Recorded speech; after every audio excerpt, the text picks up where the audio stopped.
지금 이해찬 전 국무총리 빈소 서울대병원에 차려져 있습니다. 김민석 국무총리, 정청래 당대표 거의 시간 날 때마다 가서 상주 역할을 하고 있습니다. 그동안에 이제 이해찬 전 총리와의 관계를 보면 뭐 그럴 수도 있겠다 싶습니다. 두 분 다 뭐 김민석 총리 같은 경우는 이 대학 선배이기도 하고요. 또 정청래 대표 같은 경우는 또 정치권에 들어와서부터 계속 여러 가지 지도 편달을 받았던 그러한 분이기도 하죠. 그러니까 뭐 존경하는 그런 분이기 때문에 가서 내가 상주 역할을 하겠다 할 수도 있습니다. 하지만 그걸 바라보는 시각은 그것 외에 또 다른 측면에서 또 주목을 합니다. 바로 올해 8월 예정돼 있는 민주당 전당대회죠. 민주당 전당대회에서 두 사람이 맞붙을 것이다. 그렇기 때문에 지금 빈소에서 거의 시간 날 때마다 가서 상주 역할을 하는 것은 결국은 이 전당대회 경쟁의 하나의 단면이다. 이런 평가가 나오는 거죠. 뭐 충분히 있을 수 있는 그런 평가라고 생각을 합니다. 이번 8월 전당대회 많이 남은 것 같지만 이거 금방입니다. 지금은 이제 6월 3일 지방선거 흐름으로 이제 바로 확 돌아설 거고 그거 끝나자마자 바로 전당대회거든요. 전당대회 국면에서 별도로 시간을 잡아서 뭐 이렇게 선거운동하고 할 그런 여력이 별로 없습니다. 시간적 여유가 별로 없습니다. 그런 측면에서 이미 제가 보기에는 작년 12월부터 전당대회 선거운동이 시작됐다. 이렇게 정치적으로 해석할 수가 있습니다. 이번 8월 전당대회 왜 중요하죠? 뭐 크게 봐서 두 가지 측면을 볼 수 있습니다. 첫째, 이재명 정부의 집권 2년 차, 이재명 대통령 지금 집권 2년 차에 들어서 제대로 국정 과제들을 힘있게 추진해서 성과를 내겠다라고 얘기를 하고 있습니다. 이거 당에서 입법으로 제대로 뒷받침을 해줘야 가능한 일입니다. 그런데 이재명 대통령 등장하고 나서 민주당의 정청래 대표 체제가 들어서고 나서 어떤 말이 생겨났죠? 명청대전이다, 뭐 친명이다, 친청이다. 한두 번이 아니지 않습니까? 이게 우연이라고 볼 수 있을까요? 그렇지가 않습니다.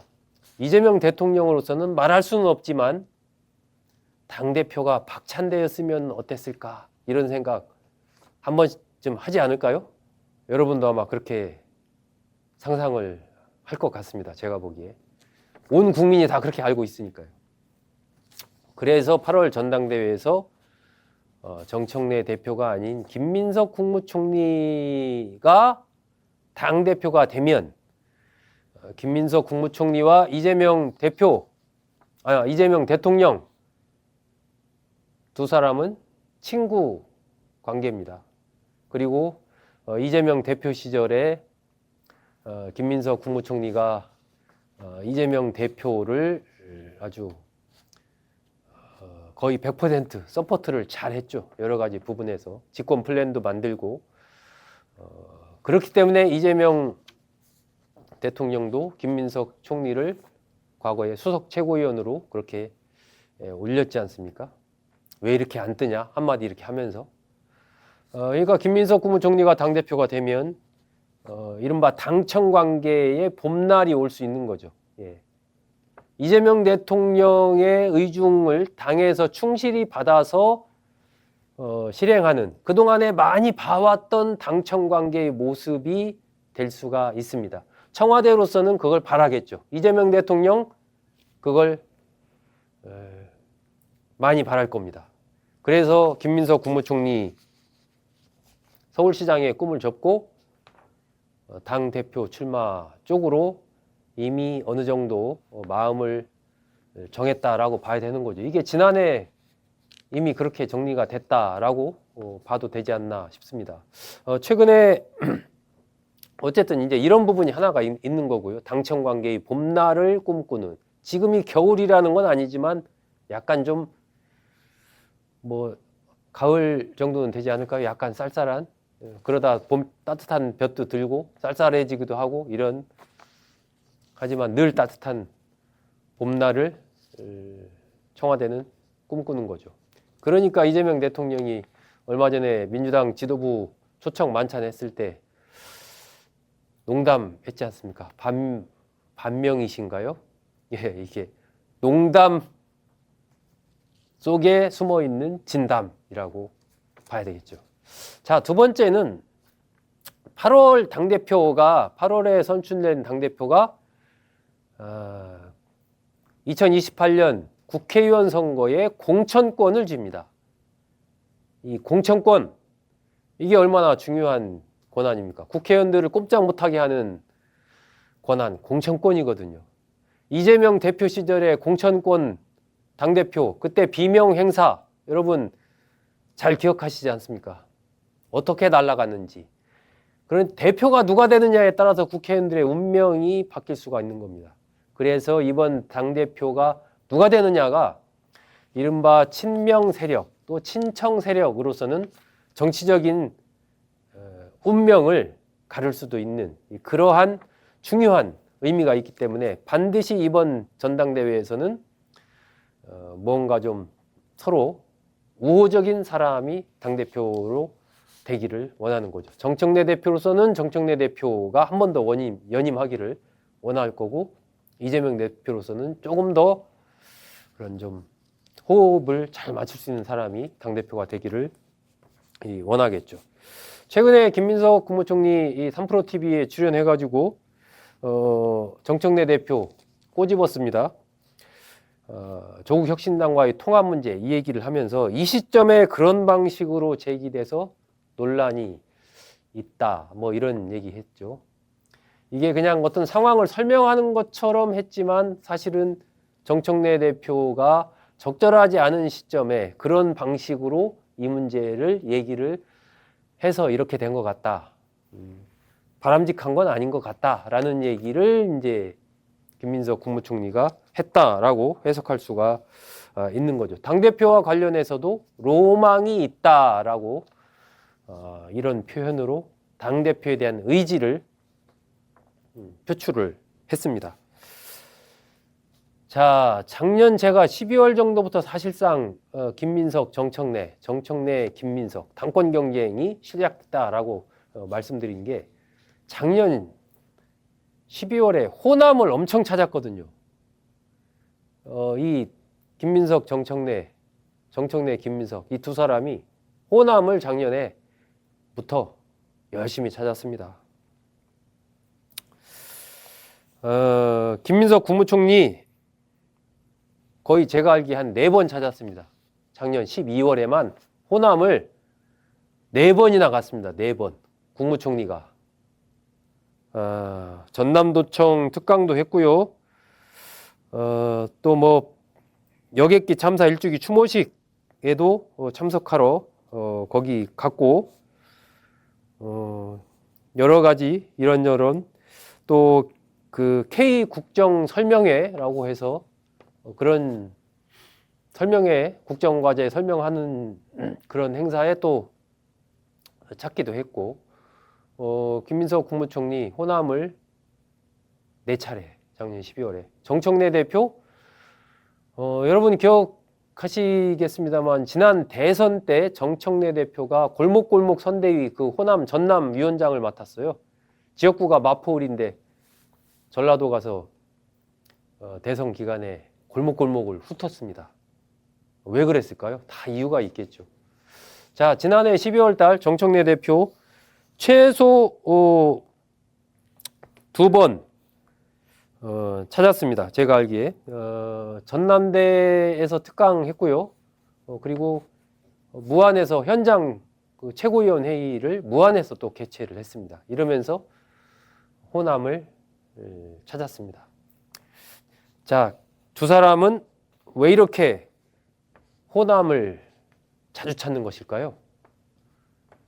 민주당의 2025년 4월 정도 그 정도 기준으로 했을 때 민주당의 권리당원 숫자가 110만 명입니다. 110만 명 권리당원 숫자가 그 중에 호남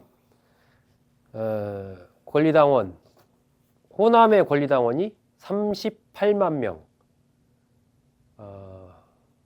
거의 3분의 1 그러니까 민주당 전체 권리당원의 3분의 1이 호남 유권자입니다.